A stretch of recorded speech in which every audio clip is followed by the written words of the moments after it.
Hello everyone. അപ്പോൾ നിങ്ങളെല്ലാവരും ഇപ്പോൾ +2 അഡ്മിഷൻ എടുത്തിരിക്കുകയാണ്. +2 ബോർഡ് എക്സാമിന് വേണ്ടിയിട്ടുള്ള തയ്യാറെടുപ്പിൽ തന്നെയാണ് നിങ്ങളെല്ലാവരും ഉള്ളത്. അപ്പോൾ നമുക്കറിയാം +2 ബോർഡ് എക്സാമിനോടൊപ്പം തന്നെ എൻട്രൻസും കൂടെ പ്രിപ്പയർ ചെയ്യാൻ ഒരു പക്ഷേ പല കുട്ടികൾക്കും ഒരു ടെൻഷനാണ്. ഇത് രണ്ടും കൂടെ മാനേജ് ചെയ്ത് പോകാൻ പറ്റുമോ എന്നൊക്കെ ഒരു ഡൗട്ട് എല്ലാവർക്കും ഉണ്ടാവും. അപ്പം ഞാൻ പറയാൻ വന്ന ഇത്ര മാത്രമേ ഉള്ളൂ. നമ്മൾ +2 ബോർഡ് എക്സാം ഒക്കെ കഴിഞ്ഞതിന് ശേഷം ഫുൾ A+ A1 ഒക്കെ വാങ്ങിയതിന് ശേഷം ഒരു വർഷം റിപ്പീറ്റ് ചെയ്ത് എൻട്രൻസ് ക്രാക്ക് ചെയ്യാമെന്നാണ് നിങ്ങൾ വിചാരിക്കുന്നതെങ്കിൽ ആ ഒരു വിചാരം തെറ്റാണെന്നല്ല ഞാൻ പറഞ്ഞു വരുന്നത്. അതേസമയം ആദ്യ ചാൻസിൽ തന്നെ, അതായത് ബോർഡ് എക്സാം കഴിയുന്ന ആ സമയത്ത് തന്നെ നിങ്ങൾ എൻട്രൻസ് എക്സാം അപ്പിയർ ചെയ്യുകയാണെന്നുണ്ടെങ്കിൽ എന്തൊക്കെ അഡ്വാൻറ്റേജസ് നമുക്കുള്ളത് നമുക്ക് നോക്കാം. അപ്പോൾ നിങ്ങൾക്കറിയാം JEE എക്സാമിനെ പറ്റി ഞാൻ ആദ്യം പറയുകയാണ്. JEE എക്സാം 2 ഫേസ് ആയിട്ടാണ് എന്ത് ചെയ്യുന്നത്, ഒരു വർഷം നടത്തുന്നത്. അപ്പോൾ ഫസ്റ്റ് ചാൻസ് എന്ന് പറഞ്ഞാൽ നിങ്ങൾ +2നോടൊപ്പം തന്നെ പഠിക്കുന്ന സമയത്തുള്ള ജനുവരി സെഷനിൽ JEEയുടെ എക്സാം നിങ്ങൾക്ക് എന്ത് ചെയ്യാൻ പറ്റും, അറ്റൻഡ് ചെയ്യാനായിട്ട് സാധിക്കും.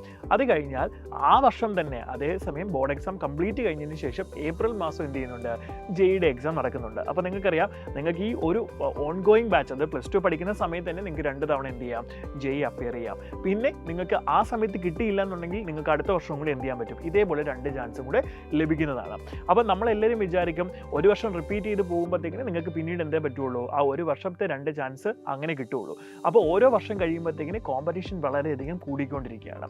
അപ്പോൾ ഈ കോമ്പറ്റീഷൻ കൂടുക എന്ന് പറഞ്ഞു കഴിഞ്ഞാൽ നിങ്ങൾക്ക് ചാൻസസ് കുറഞ്ഞുകൊണ്ടിരിക്കുകയാണ് അല്ലേ. അപ്പോൾ ഓരോ വർഷത്തെ എക്സാമുകളും ഡിഫറൻ്റ് ആയിട്ടായിരിക്കും വരുന്നത്. എക്സാമിൻ്റെ പാറ്റേണിൽ ചെറിയ മാറ്റങ്ങൾ വരും. ചില സമയത്ത് ക്വസ്റ്റ്യൻസ് കുറച്ച് ടഫ് ആവും. അങ്ങനെ അത് ഓരോ വർഷം എന്ത് ചെയ്യും, അതിൻ്റെ ട്രെൻഡ് മാറിക്കൊണ്ടേയിരിക്കും. സോ അപ്പോൾ പറഞ്ഞു വന്ന ഇത്രയാണ്. നിങ്ങൾ ബോർഡ് എക്സാമിനോടൊപ്പം തന്നെ JEEക്ക് വേണ്ടിയിട്ട് പ്രിപ്പയർ ചെയ്ത് ഫസ്റ്റ് തന്നെ JEEയുടെ ജനുവരി ഫേസിലെ എക്സാം നിങ്ങൾ അപ്പിയർ ചെയ്ത് നല്ലൊരു പെർസെൻറ്റേജിൽ കിട്ടുവാണെന്നുണ്ടെങ്കിൽ നിങ്ങൾക്ക് ഒരു വർഷം ലാഭിച്ചുകൊണ്ട് തന്നെ എന്ത് ചെയ്യാൻ പറ്റും, JEE ക്രാക്ക് ചെയ്ത് നല്ലൊരു NITയിലോ IITയിലോ പ്ലേസ്ഡ് ആകാനായിട്ട് സാധിക്കുന്നതാണ്.